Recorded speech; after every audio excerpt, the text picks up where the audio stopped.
हरि ओम। सहनावतु सहनौ भुनक्तु सह वीर्यं करवावहै तेजस्विनावधीतमस्तु मा विद्विषावहै। ओम शांति शांति शांति। शंकरं शंकराचार्यं केशवं बादरायणं सूत्रभाष्यकृतौ वन्दे भगवन्तौ पुनः पुनः। ईश्वरो गुरुरात्मेति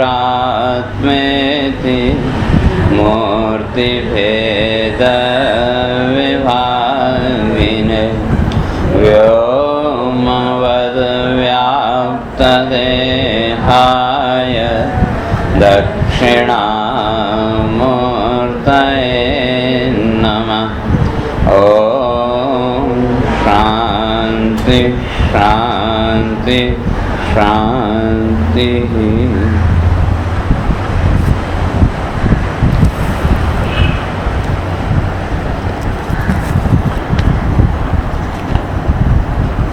अच्युताष्टक।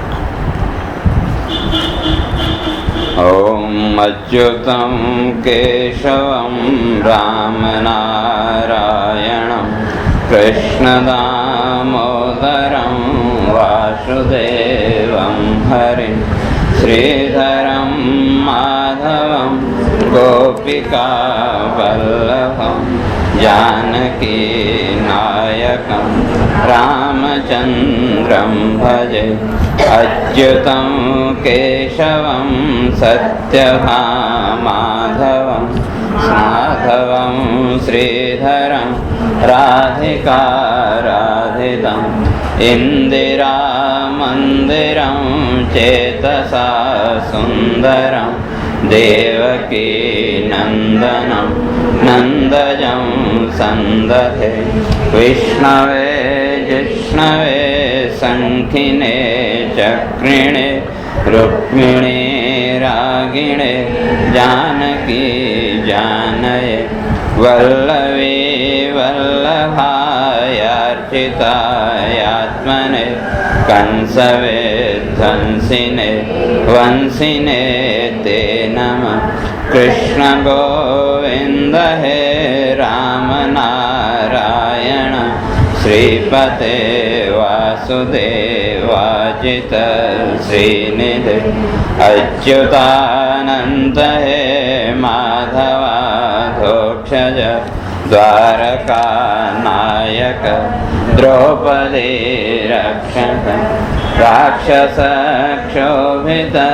सीतया शोभितो दण्डकारण्यभू पुण्यताकारण। लक्ष्मणेनान्वितो वानरैः सेवितो गस्त्यसम्पूजितो राघव पातु मां। धेनुकारिष्टको निष्टकृद्वेषिणा केशिः कंसहृद्वंसिका पूतना कोपकसूरजा खेलनो बालगोपालक पातु मां सर्वदा। विद्युद्योतवन् प्रस्फुरद्वाशसं प्रावृजं बोधवत् प्रोल्लसद्विग्रहं। वन्यया मालया शोभितो रस्थलं लोहिताङ्घ्रिद्वयं वारिजाक्षं भजे। कुञ्चितै कुन्तलै भ्राजमानाननं रत्नमौलिं लसत् कुण्डलं गण्डयो हारकेयोरकं कङ्कणं प्रोज्ज्वलं किङ्किणीमञ्जुलं श्यामलं तं भजे। अच्युतस्याष्टकं यः पठेदिष्टदं प्रेमतः प्रत्यहं पुरुषसस्पृहं वृत्ततः सुन्दरं कर्तृविश्वम्भर तस्य वश्यो हरि जायते सत्वरं तस्य वश्यो हरि जायते सत्वरम्। तो विचार चल रहा था भगवान का जो रूप है, तो अभी तक की जितनी भी चर्चा चली तो उसे ये तो स्पष्ट हो गया कि भगवान के जितने भी रूप हैं, हर एक रूप का उद्देश्य क्या? लोक कल्याण। जो भी अवतार भगवान ने लिए, जब जब अवतार लिए तो सब अवतार वही लोक कल्याण की दृष्टि से। तो जो भगवान है तो कहा कृष्ण भी वही, राम भी वही, विष्णु भी वही, शिव भी वही, कोई भेद नहीं, केवल उपाधिकृत भेद, तत्व दृष्टि से कोई भेद नहीं है। तो पहले कृष्ण की चर्चा करके आए तो फिर बीच में भगवान राम को ले आए तो स्पष्ट किया राक्षस शोभित सीतया शोभितो। वैसे तो भगवान का जो स्वरूप है तो उसमें किसी प्रकार का कोई विकार आदि है नहीं, लेकिन फिर भी यहाँ शंकराचार्य जी लिखते हैं राक्षस क्षोभित। जैसे लोक व्यवहार में अगर कोई सज्जन व्यक्ति है तो अगर उसके सामने कोई झूठा व्यक्ति आ जाए, झूठी बात आए, तो उसका हृदय क्षोभित होगा, स्वाभाविक है। और अगर कोई दुष्ट व्यक्ति है, उसके सामने कोई अच्छा आदमी आ जाए तो उसके भी हृदय में क्षोभ उत्पन्न होगा।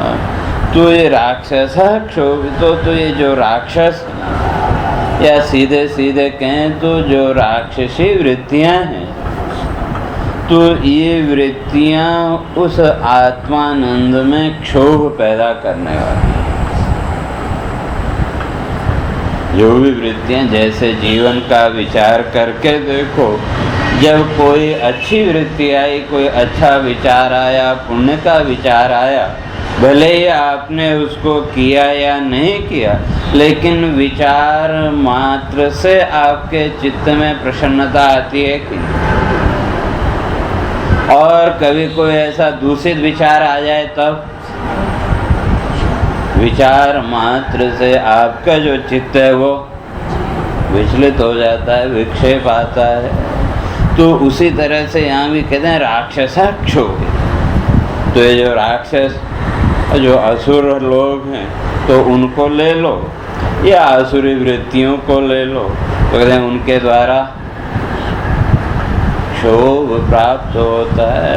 या वो जो आसुरी वृत्तियां हैं, और भगवान ने तो गीता में स्पष्ट कर दिया, यदा यदा धर्मस्य ग्लानिर्भवति भारत अभ्युत्थानमधर्मस्य तदात्मानं सृजाम्यहम् इत्यादि करके। तो किसके लिए? तो कहा परित्राणाय साधूनां विनाशाय च दुष्कृतां। तो इसलिए जितने भी राक्षस हैं, राक्षस कहो, असुर कहो, तो इन्होंने संसार में उत्पाद के अतिरिक्त और कुछ नहीं किया। और वैसे तो प्रकृति का नियम है, भगवान का भी नियम है, जैसे कल स्पष्ट किया था कि खलानाम च कंटकानाम च परद्रव्यापहारिणाम, 3 गिनाए का इनके अभिप्राय कभी सिद्ध नहीं होते। अगर इन 3 के जो दुष्ट हैं, कंटक हैं और दूसरे के धन का हरण करने वाले हैं। अगर इनके अभिप्राय सिद्ध हो जाएं तो कहे संसार रहेगा ही नहीं। कहीं इनके अभिप्राय कभी सिद्ध नहीं हुए। उदाहरण के लिए देखो भस्मासुर, तपस्या की, बहुत कुछ किया, लेकिन फल क्या मिला? तो ये जो असुर लोग हैं तो कहा इनकी तपस्या भी, तो इसलिए आसुरी प्रवृत्तियों से तो भगवान के मन में क्षोभ, लेकिन वो क्षोभ भी केवल बाह्य उसमें, क्योंकि वो जितनी भी वृत्तियां हैं उन सब वृत्तियों का रक्षक कौन? रक्षक तो वही है, मूल तो वही है। लेकिन फिर भी लोक व्यवहार के लिए राक्षस क्षोभित और सीतया शोभितो, तो सीता से सुशोभित। और सीता शब्द की व्याख्या पीछे अपने करके आए थे कि सिंह बंधने और सिंह प्राणी गर्भ विमोचने, इन दो शब्दों से सीता शब्द बनता है। तो वहाँ स्पष्ट किया था तो जो जीव को गर्भ के बंधन से मुक्त कराने वाली जो शक्ति है उसका नाम सीता। और सीता को आप जनक नंदिनी के रूप में स्वीकार करो, जानकी के रूप में स्वीकार करो, भले किसी भी रूप में स्वीकार करो, तो अर्थात भगवान का जो स्वरूप है वो क्या कहा? सीतया शोभित। तो जीव को संसार के बंधनों से मुक्त करने की जो सामर्थ्य है उस सामर्थ्य से युक्त भगवान। और दंडकारण्य पुण्यता कारणम, कहते हैं ये जो दंडकारण्य की भूमि है, अरण्य माना होता है जंगल, और दंडकारण्य में जहाँ दंड मिले। और अब उस अर्थ को जब आध्यात्मिक उसमें लाओ तो ये जो शरीर है, ये शरीर भी अपने आप में एक दंड है कि, या जन्म कहो, जीवन कह लो, अगर एक तरह से देखें तो ये क्या है? लोग व्यवहार में कहते हैं कि कर्म दंड, कहते हैं ना कि कर्म दंड तो भुगतना पड़ेगा। तो उस कर्म दंड को भोगने के लिए शरीर तो चाहिए। तो ये जितने भी शरीर हैं इस सृष्टि में, ये सब क्या है? कोई दंड कारण। अरण्य माने जंगल। तो जैसे जैसे अवस्था बढ़ती जाए तो ये दुखादि भी बढ़ते चले जाते हैं। वैसे तो अपने गुरुजी बोलते थे ये बुढ़ापे के गहने हैं, तो चलो गहने भी मान लो, लेकिन उससे जो पीड़ा हुई, जो कष्ट हुआ, वो दंड से अतिरिक्त और क्या है? तो ये जो शरीर है, तो ठीक है, वहाँ वो जो दंडकारण्य था, भगवान वहाँ गए, ऋषि मुनियों को सबको आनंद मिला, सबकी तपस्याएं सफल हुई। तो उसी तरह से ये शरीर भी क्या है? इसको भी वही दंडकारण्य समझो। और इस दंडकारण्य की शोभा कब तक? जब तक अंदर उस आत्म तत्व की अभिव्यक्ति हो रही है तो तब तक इस अरण्य की शोभा। और जहाँ वो अभिव्यक्ति गई तो भले कितना ही कीमती क्यों न हो, तो इस शरीर का कोई मूल्य है क्या? तो कहते हैं इस दंडकारण्य की शोभा किससे? उसी परमात्मा से। अब वहाँ का वो दंडकारण्य ले लो, चाहे इस दंडकारण्य को ले लो, जितनी भी इंद्रिय वृत्तियाँ हैं ये सब हैं, तो इनकी शोभा भी उस आत्म सत्ता की अभिव्यक्ति मात्र से। तो इसलिए कहते हैं पुण्यता कारण। तो इस दंडकारण्य में आकर के क्या कर रहे हैं? का पुण्यता कारणम, कारण तो वह पुण्य का। इसलिए जो मनुष्य शरीर है इसको सबसे श्रेष्ठ इसीलिए माना कि कर्म करने की स्वतंत्रता कुछ हद तक परमात्मा ने दी। बाकी जितने भी शरीर हैं वहाँ वो स्वतंत्रता है। लेकिन मनुष्य को वैसे तो अगर देखें तो सारा जीवन पराधीनता में ही जाता है, लेकिन फिर भी थोड़ी सी स्वतंत्रता भगवान ने दी। तो एक तरफ योग दर्शनकार कहते हैं कि सती मूले तद विपाको जाति आयु होगा, कि जब वो कर्म का विपाक होगा तो क्या तीन चीजें मिलेंगी, जाति आयु होगा। जाति माने जन्म, उसके साथ आयु और भोग। और दूसरे आचार्यों ने और थोड़ा विस्तार कर दिया, कहते हैं आयु वित्तम च कर्म च विद्या निधनमेव च पंचेतानि लिख्यन्ते गर्भस्थस्यैव देहिनः। कहते हैं जब जीव गर्भ में आता है तो उसकी ये 5 चीजें निश्चित हो जाती हैं, आयु, वित्त, कर्म, विद्या और मृत्यु, कि कब कहाँ कैसे मृत्यु होगी। अब इन 5 के अतिरिक्त जीवन का अगर विश्लेषण करके देखो तो इन 5 के बाहर क्या है, और तुलसीदास जी ने 6 लिख दिए। हानि लाभ जीवन मरण यश अपयश विधि हाथ। कहते हैं ये 6 चीजें विधाता ने अपने हाथ में रखी, तो फिर मनुष्य के हाथ में क्या है? अगर देखें तो कुछ भी नहीं, लेकिन फिर भी परमात्मा ने स्वतंत्रता दी है कि उस कर्म को पाप बनाना या पुण्य बनाना वो मनुष्य के हाथ में है।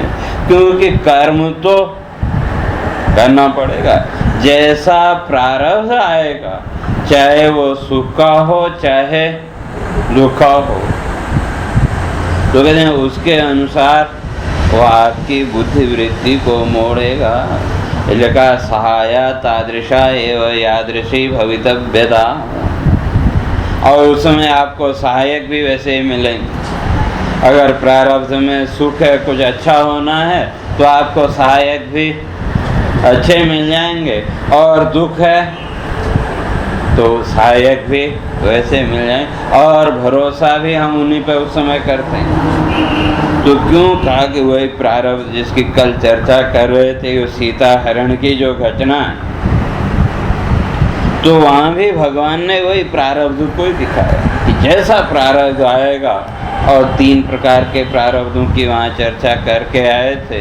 तो इन तीनों में से जो भी प्रारब्ध होगा वो आपकी बुद्धि वृत्ति को थोड़ी देर के लिए वैसे ही मोड़ देगा। लेकिन फिर भी ये जो दंडकारण्य है, ये क्या है? कहते हैं पुण्यता कारण, जीवन में पुण्य का कारण। जैसे वहाँ दंडकारण्य में सारे ऋषि महर्षि आदि क्या करते थे, तब करते थे। तो उसी तरह से ये शरीर भी किसके लिए, इंद्रियां भी किसके लिए? वही तपस्या के लिए। तो कहते हैं कि अगर इंद्रियां उस आत्मा की ओर उन्मुख नहीं हुई, अंतर हृदयानि यदि खानि नास्ति तपस्ततः किम। अगर ये इंद्रियां अंतर्मुखी नहीं हुई तो कहते हैं तब भी तपस्या का कोई अर्थ नहीं। और अगर बहिर्मुखी हैं तो कोई मतलब, अगर अंतर्मुखी हो गए तपस्या के द्वारा, साधना के द्वारा, तो क्या फिर इस तपस्या का कोई ज़रूरत भी नहीं है। तो इसी तरह से कहने का अर्थ ये कि ये जो शरीर है ये क्या है? कहते हैं तपः भूमि। जैसे वो दंडकारण्य तपस्थली है ऋषियों की, तो उसी तरह से ये शरीर भी है तपस्थली। और इस तपस्थली को पवित्र किसने बनाया? उसी आत्मसत्ता ने। तो मुर्दे को छूने से भी डरते हैं। क्यों? एक क्षण पहले तक कोई भय नहीं था, कोई वो नहीं था, और एक क्षण के बाद में स्पर्श करने से भी डरते हैं। क्यों? सोचते हैं स्पर्श किया तो फिर अपवित्र हो जाएंगे, नहाना पड़ेगा इत्यादि। तो अब शरीर की जब वास्तविकता सामने आई तो हम उससे बचना चाहते हैं, लेकिन एक क्षण पहले तक इस अपवित्र वस्तु को भी जिसने पुण्य का साधन बना के रखा था, पवित्र बना के रखा था, वो जब तक है तो तब तक ये शरीर भी क्या है? पवित्र है, पुण्य का साधन है। तो उसी तरह से वो जो दंडकारण्य है, तो कहते हैं भगवान के वहाँ प्रकट होते ही वो क्या हो गया? पुण्यता कारणम, पुण्य का कारण। और उसी तरह से जब जिस दिन साधना के द्वारा उस परमात्मा की अभिव्यक्ति इस जीवन में अगर हो गई, तो मंत्र कहता है सर्व बंधे प्रमुच्यते, उस दिन तो फिर सारे बंधनों से आप मुक्त हो जाएंगे। और वो जो राम है, और राम का अर्थ वही आत्मा है, कैसे? तो का लक्ष्मणेन सेवितः, लक्ष्मणेन नान्वितो वानरै सेवितो। तो जो लक्ष्मण है वो किसके अवतार? शेषनाग पे। और नाग का अर्थ आप लोग सुन चुके हैं कई बार, न गच्छति इति न गतस्य भाव नाग। तो वो जो शेषनाग है अर्थात वो भी उसी व्यापकता का प्रतीक। तो लक्ष्मण के रूप में युक्त, लक्ष्मण से युक्त अर्थात जिसमें कहीं कोई गति नहीं, जो सर्वव्यापक है। और सुशोभित किससे हो रहे हैं? तो कहा वानरई। और भगवान शिव के लिए भूत पिशाचे कह दिया, स्मरहर पिशाचा सहचरा। तो ये जितनी भी वृत्तियां ये क्या हैं? का स्मरहर, स्मृति का हरण करने वाली। कौन सी स्मृति का? जो स्वस्वरूप की स्मृति है, उस स्वस्वरूप के स्मृति का हरण करने वाली ये संसार की वृत्तियां। और उसी तरह से जो बंदर हैं, वानरै सेविता, वानर का अर्थ विकल्पेन नरः। और स्पष्ट किया, कहते हैं श्रुतया यत्र गच्छन्ति तत्र गच्छन्ति ते नरः, मतया यत्र गच्छन्ति तत्र गच्छन्ति वानराः। भले ही वो मनुष्य हो, अगर केवल मन की वृत्तियों के अनुकूल चल रहा है तो शास्त्रकार कहते हैं मनुष्य होते हुए भी क्या है? बंदर ही है। और अगर श्रुतयः यत्र गच्छन्ति, जिस ओर श्रुतियां निर्देश करती हैं, अगर उस रास्ते पर कोई चल रहा है तो कहते हैं तत्र गच्छन्ति ते नराः, उस ओर जो जाते हैं वो मनुष्य। और जीव की स्थिति देखें वो क्या है? बंदर की जैसी है कि नहीं? मनोवृत्तियां जिस ओर खींचती हैं उस ओर भागे चले जाते हैं। और बचपन से लेकर के आज तक की जितनी भी भागदौड़ है, अगर ईमानदारी से विचार करके देखें तो बंदर जैसी वृत्ति है कि नहीं? कहीं भी एक क्षण के लिए टिक करके बैठ पाए क्या? कारण वही मन, और मन को हर समय कुछ न कुछ नयापन चाहिए। और ये जो आत्मा इस शरीर में बैठा हुआ है, तो इसकी सेवा कौन कर रहे हैं? तो ये इंद्रिय वृत्तियां इनके द्वारा इसकी सेवा कर रहे हैं। और लेकिन श्रुतियों के अनुसार नहीं, बल्कि वो बंदर की जो वृत्तियां, तो कहा इसलिए वानरै सेवितो।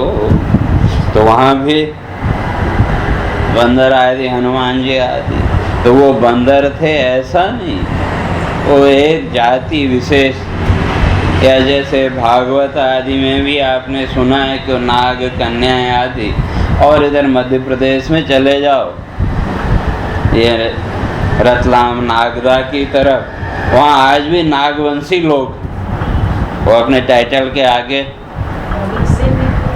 हाँ वो भी और भी हैं, तो वहाँ वो लिखते हैं नागवंशी।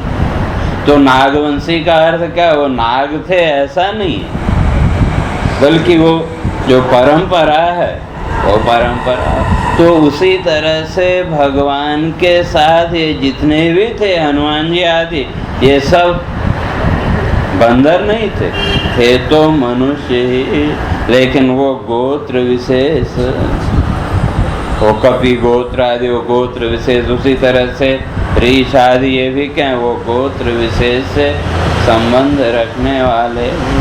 लेकिन ये जो आत्म तत्व का इस जीवन में किससे सेवित हो रहा है, भगवान रही भौतिक वृत्तियों के द्वारा। और कहते हैं अगस्त्य संपूजितो, और अगस्त्य की कथा तो आपने सुनी है। वैसे तो जब वो दंडकारण्य में थे तो वहाँ भी अगस्त्य ऋषि ने भगवान की आराधना की। लेकिन एक बार बताते हैं कि सीता जी, उनको ये हुआ कि वे भोजन कराती थी भगवान को, तो रोज उलाहना देती थी आप तो कुछ खाते नहीं। और सीता जी की इच्छा भी ये थी कि कोई आए तो, कोई खाने वाला आए तो उसको खिलाएं। तो कहते हैं एक बार कहीं से घूमते फिरते महर्षि अगस्त्य आ गए और उनको भिक्षा के लिए बैठाया, तो भगवान ने संकेत कर दिया कि आज तुम्हारी इच्छा पूरी होने वाली है। तो उस हिसाब से सीता जी ने कहते हैं तैयारी की। लेकिन हुआ क्या कि इधर जब भोजन शुरू हुआ तो धीरे धीरे रसोई में बने हुए जितने भी आइटम थे सब खत्म होने लगे। अभी लेकिन अगस्त्य जी तो अभी वहाँ का कोई हलचल है ही नहीं। तो अब कहते हैं भागती हुई फिर सीता जी गई राम के पास, अरे अब तो कुछ करो, जितना बनाया था वो सब खत्म होने पाया, दोबारा आटा लगाया वो भी खत्म हो गया, कहा अब कुछ रास्ता करो। तो तब भगवान ने कहा मेरी भी थाली लगा दो। कहा एक का तो पूरा कर नहीं पा रहे हैं और कहते हैं कि दूसरी थाली लगा दो। तो भगवान ने कहा लगाओ तो सही। तो थाली लगाई, कहते हैं 2 रोटी खाई और तुरंत भगवान ने हाथ धो दिए। और साधुओं के यहाँ वो नियम है कि पहले अगर किसी ने भोजन पूरा होने से पहले अगर हाथ धो दिया, आचमन कर ली, तो उसके बाद फिर बाकी भोजन नहीं करेंगे। तो वहाँ भी फिर अगस्त्य जी को उठना पड़ा। तो कहा भाई पानी, भगवान ने कहा नहीं पानी अभी नहीं पिलाएंगे, पानी बाद में पीना। और बाद में सारे समुद्र को ही पी गए। तो ऐसी कथा आती है। लेकिन दंडकारण्य में भी भगवान की अगस्त्य जी ने बड़ी श्रद्धा पूर्वक पूजा अर्चना की।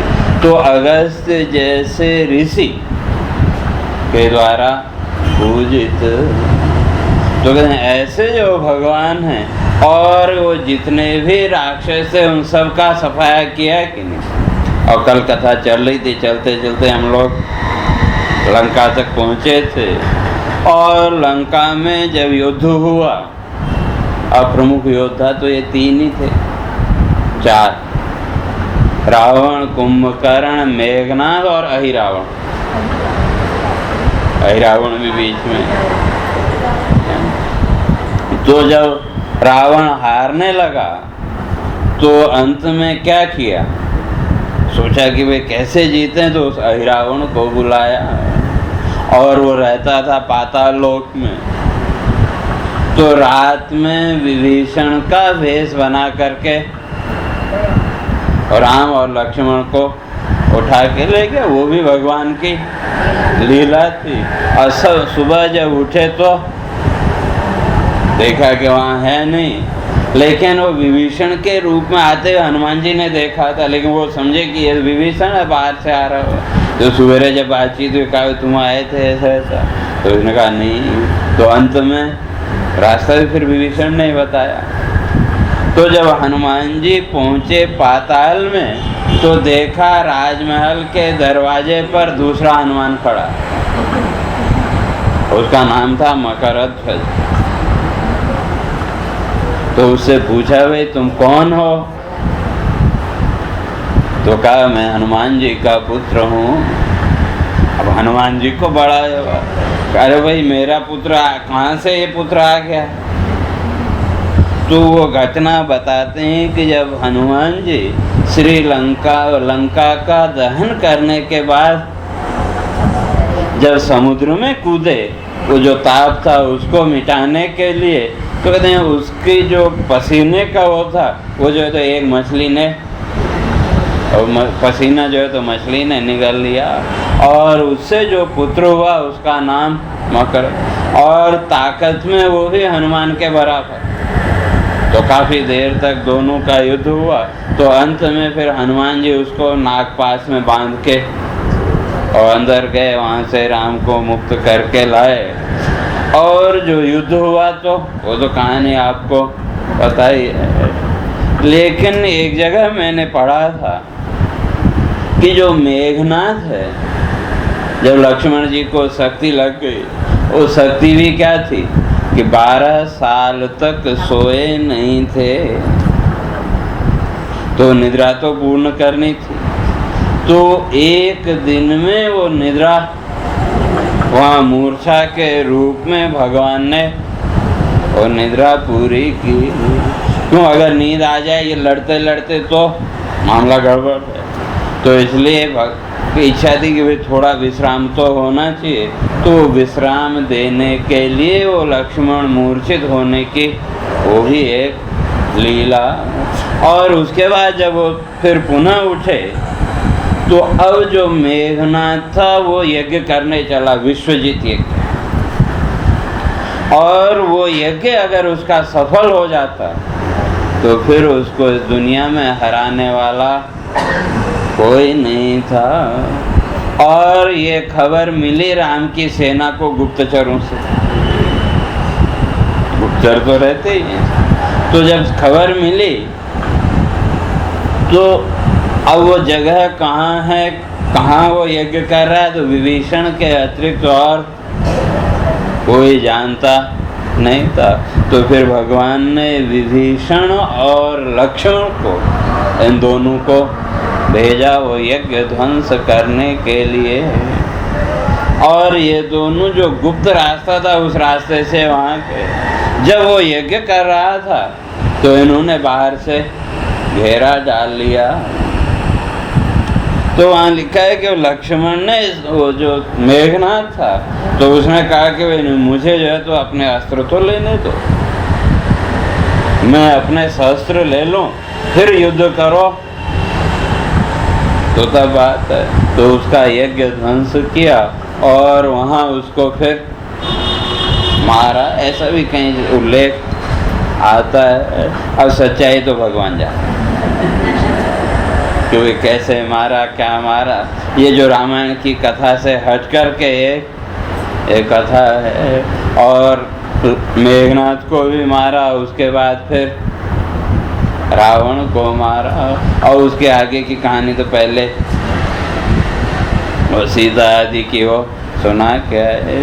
तो इसलिए कहते हैं ऐसे वो जो भगवान हैं वो क्या करें, राघव पातु मां, ऐसे वो भगवान राम हमारी रक्षा करें। और वही क्या है, काधेनु का रिष्ट को निष्ठ कृद्वेषिणाम, कहते हैं जो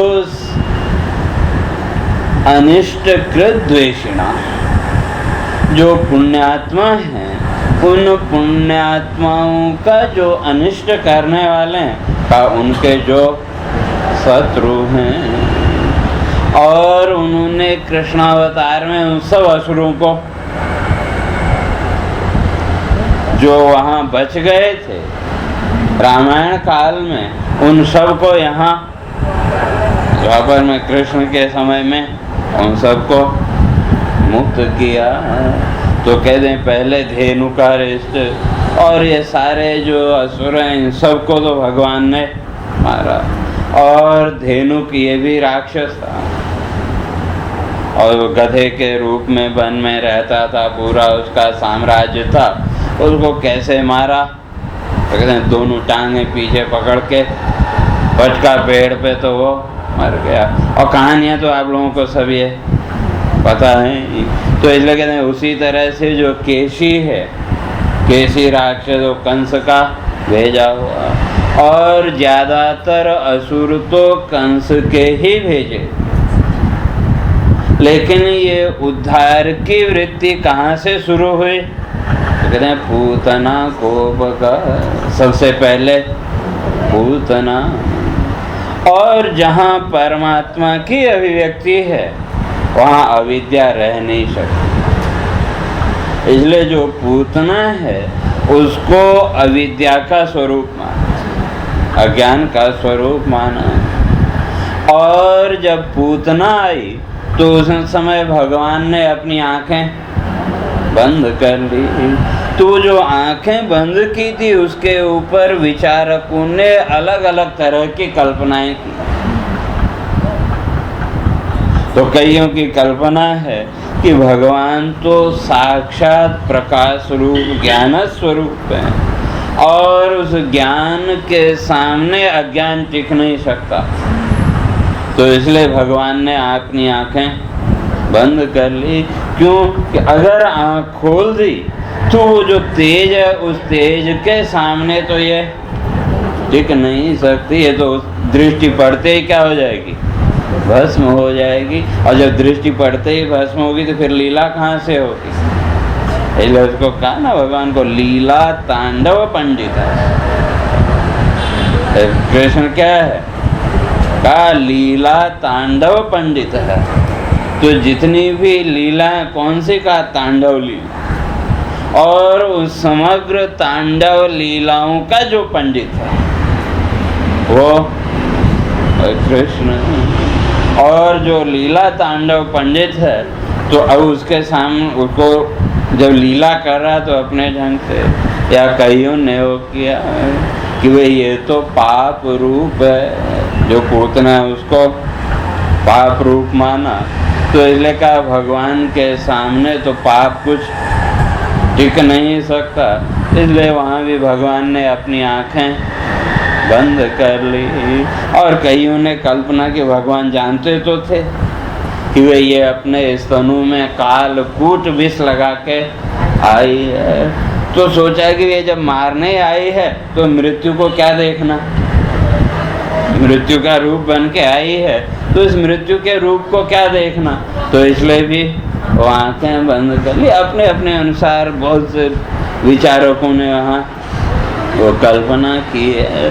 खैर जो भी है, लेकिन मूलतः जो भागवताचार्य हैं उन भागवताचार्यों ने पूतना को अविद्या का रूप माना। तो इसलिए जब जीवन में आत्मज्ञान की का प्राकट्य होगा, और कृष्ण का अर्थ पहले कहे थे ज्ञानात्मक सत्ता, तो जब आपके जीवन में उस ज्ञान का प्राकट्य होगा तो ज्ञान का सबसे पहला फल है आपके जीवन का जो अज्ञान है उसको नष्ट करेगा। आपके जीवन की जो अविद्या वृत्ति है वो नष्ट होगी। लेकिन उस ईश्वर को प्रकट करने के लिए कृष्ण जन्म से पहले की जितनी घटनाएं हैं उनको एक एक की लक्षणा करके देखो तो वो सब एक एक सीढ़ियाँ। और जब पूतना आई तो कहते हैं कि बड़ा सुंदर रूप बना करके आई थी। और भी लोग बहुत आते थे, तो जो भी गोपियाँ आदि थी, यशोदा आदि थे, तो उनको लगा कि हो न हो लक्ष्मी जी ही भगवान का दर्शन करने आई हैं। तो उन्होंने रोका टोका नहीं। और ये पूतना थी कौन? राजा बलि की पुत्री। तो जो वामनावतार में है तो उस समय इसका नाम था रत्नमाला। और जब ये वामन रूप धर के वहाँ आए तो कहते हैं कि बलि की पुत्री भी वहाँ खड़ी थी, तो भगवान का सौंदर्य देख करके इतनी मुग्ध हुई, तो सोचा कि अगर ऐसा ही मेरा भी पुत्र हो तो कितना अच्छा हो। तो भगवान ने मन ही मन कहा तथास्तु। और जब 3 पैर जमीन मांगी, तो जब वो विराट रूप देखा तो मन में आया कि ऐसे पुत्र को तो जहर देके मार देना चाहिए। तो भगवान ने कहा तथास्तु। तो वही रत्नमाला यहाँ फिर पूतना के रूप में प्रकट हुई। लेकिन जो कालकूट विष, तो उसका पान करने के लिए भगवान ने शिवजी का आह्वान किया। और दूसरा वहाँ कवि विचारकों ने कल्पना की है कि भाई जैसे बच्चा दूध पीते समय अपनी आँखें बंद कर लेता है, तो भगवान ने सोचा कि जब दूध पीना ही है तो क्या आँख खोलनी है। कि जैसे बच्चा दूध भूखा हो, दूध पीना चाहता हो, भले ही उसकी आँख बंद हो, तो माँ अपना स्तन अपने आप उसके मुंह में देती है कि नहीं। तो भगवान ने सोचा मैं क्यों कष्ट करूं, जब ये आई है तो अपने आप जो करना है करे, उसके बाद की जो लीला है वो मैं करूँगा। और शिव जी का आह्वान किया, कहा भगवान कालकूट विष को तो आप पी लो, तो आप पुराने अभ्यस्त हैं पीने के, और बाकी का काम मैं करूँगा। और जैसे ही भगवान को गोद में उठाया, तो कहते हैं कि भगवान ने दूध के साथ उसके प्राणों को भी खींचना शुरू कर दिया। तो तब वो चिल्लाने लगी मुंच मुंच अलम इति प्रभाषिणी, अरे छोड़ छोड़ छोड़ ऐसे, और चिल्लाने लगी।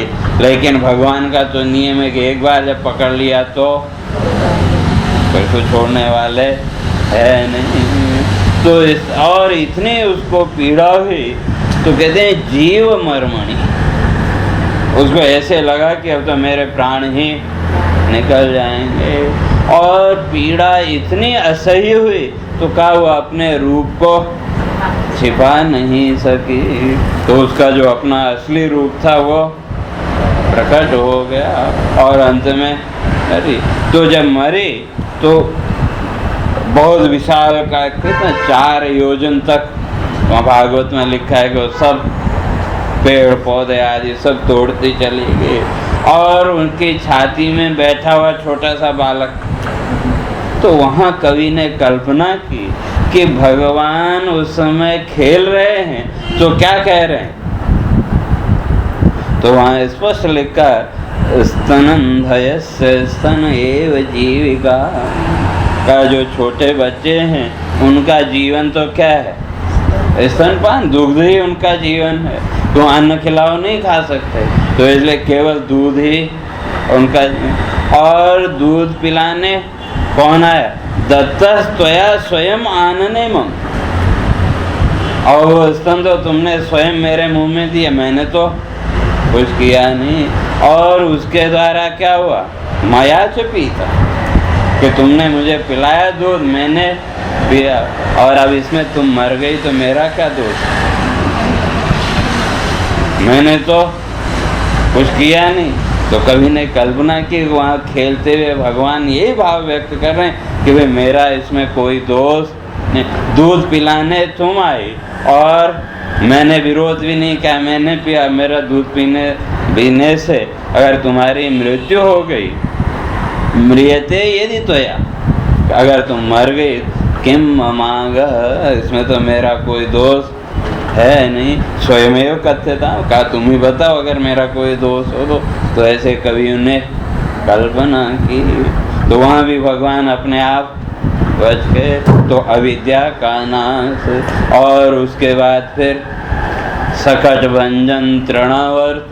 तो ये दोनों क्या हैं, ये अविद्या की 2 शक्तियाँ, आवरण और विक्षेप शक्ति। क्यों, अविद्या हटेगी तो उसके साथ उसकी ये दोनों शक्तियाँ भी हटेंगी। और ये सब तुरंत वो कंस भेजता रहा कि, तो इस तरह से ये जितने भी असुर आदि हैं, तो ये सब देखें तो भगवान ने वहाँ क्या किया, एक एक तत्व का शोधन, इसलिए कहा बाल गोपाल का। और जितने भी गोपाल हैं उन सब की रक्षा करते रहे। केसी को मारा और आगे कंस हृद वंशिका वादक, और कंस के हृदय में हमेशा कृष्ण का ही ख्याल रहता था कि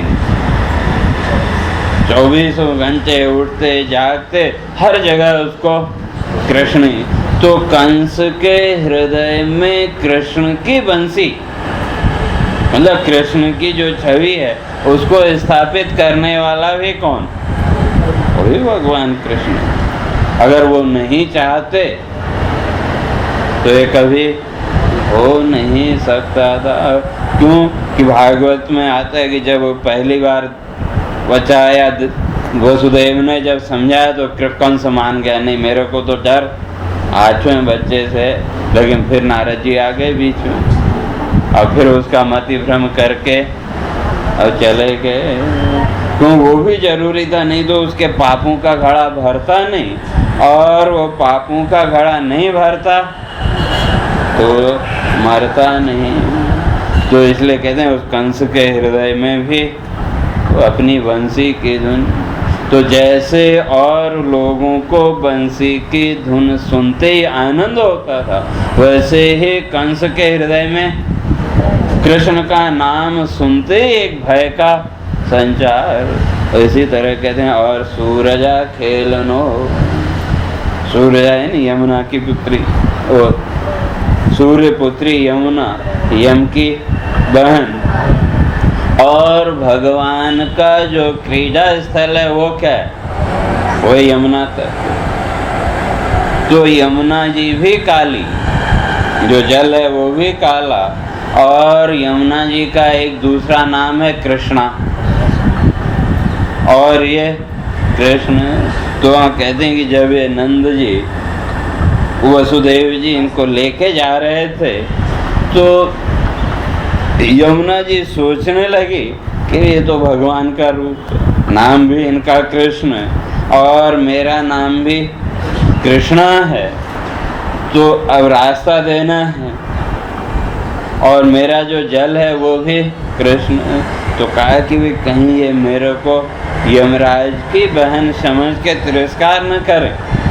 उनके मन में संचार आया तो, लेकिन सोचा कि नहीं, भगवान तो सबके ऊपर दयालु हैं। तो वहाँ कवि ने कल्पना की है कि जो रास्ता देने के बहाने यमुना जी कृष्ण को अपने हृदय में स्थान दे रही, जो उनके लिए रास्ता दिया तो भगवान को अपने हृदय में बैठाया, अपने हृदय में स्थान दिया। क्यों? जब ये यहाँ आए गए, मैं भी कृष्ण, मेरा जल भी कृष्ण और ये भी कृष्ण, तो फिर इनसे दूर या इनको दूर अब जाने मत दो। तो ऐसा वहाँ भागवत में लिखा है। इसीलिए यमुना जी ने उनको रास्ता दिया। तो रास्ता दिया अर्थात अपने हृदय में स्थान दिया, और जो भगवान को अपने हृदय में स्थान देगा तो भगवान का क्रीड़ा स्थल तो वही होगा, फिर भगवान को अन्यत्र जाने की जरूरत नहीं। और ये जितनी भी लीलाएं हैं जो ग्वाल वालों की रक्षा की, चाहे वो दावानल का भक्षण हो, और दावानल के द्वारा वहाँ का अग्नि तत्व की शुद्धि, और मिट्टी का भक्षण किया तो उसके द्वारा मिट्टी की शुद्धि, पार्थिव तत्व की शुद्धि, और जो काली नाग का मर्दन है उसके द्वारा जल तत्व की शुद्धि, और वो तृणावर्त आदि के द्वारा वहाँ वायु की शुद्धि और जो व्योमासुर है, व्योमासुर के उसके द्वारा आकाश तत्व की शुद्धि। तो कहने का अर्थ ये कि जब आपके हृदय में उस परमात्मा की अभिव्यक्ति हो जाएगी तो कोई भी पदार्थ जीवन का अशुद्ध रह नहीं सकता, जीवन का कोई भी तत्व दूषित रह नहीं सकता। तो ये परमात्मा का प्रभाव। तो कहते हैं इस तरह से बाल गोपालक, तो गोपालों के रूप में, बालकों के रूप में उन बालकों की रक्षा करने वाले। और तो बहुत सी कथाएं हैं कि ब्रह्मा जी ने जब चुरा लिया तो आप स्वयं ही क्या बन गए, उसने बछड़े सब वो खुद ही भगवान वो बन गए। और जब गोवर्धन उठाया तो पूरे गोकुल की रक्षा की कि नहीं। तो गोवर्धन का हम लोग सोचते हैं कि पहाड़ उठा लिया होगा, ठीक है पहाड़ उठा लिया, लेकिन सबसे बड़ा गोवर्धन क्या है, ये शरीर, गो इंद्रियाणी। तो इंद्रियों की जितनी भी अभिवृद्धि है वो इस शरीर के बिना हो सकती है क्या। और इस शरीर को धारण किसने कर रखा, वही आत्मा। तो इसलिए भगवान ने वहाँ स्पष्ट किया कि इंद्र की पूजा का निषेध किया, इंद्र की पूजा मत करो। और हम सारा जीवन इंद्र की पूजा करते रहते हैं। इंद्र का अर्थात आपका मन, क्यों मन के बिना इंद्रियां नहीं चल सकती।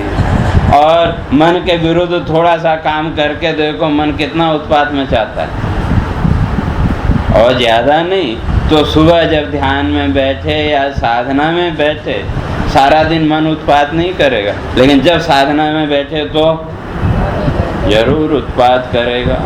तो उसी तरह से इंद्र ने भी जब उसकी पूजा नहीं हुई, जब इंद्र की पूजा नहीं करोगे तो स्वाभाविक है इंद्र उत्पात तो करेगा, लेकिन कब तक, जब तक उसकी सामर्थ्य होगी तब तक। उसके बाद फिर अपने आप शांत। उसके द्वारा भगवान ने यही बताया कि भाई इंद्रियों की पूजा, इंद्र की पूजा बहुत हो गई, उससे कुछ मिलने वाला है नहीं। हाँ जीवन का सुख तो मिल जाएगा, लेकिन मोक्ष या परम आनंद की अनुभूति नहीं हो।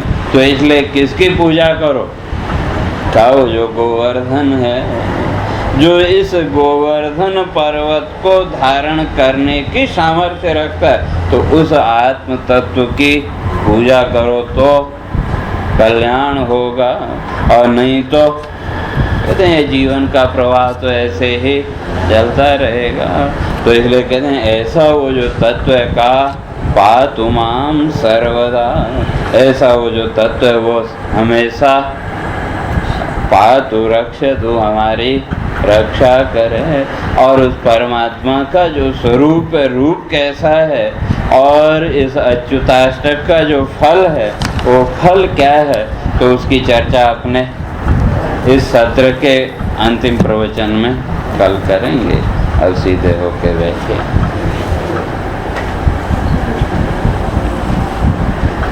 हाँ।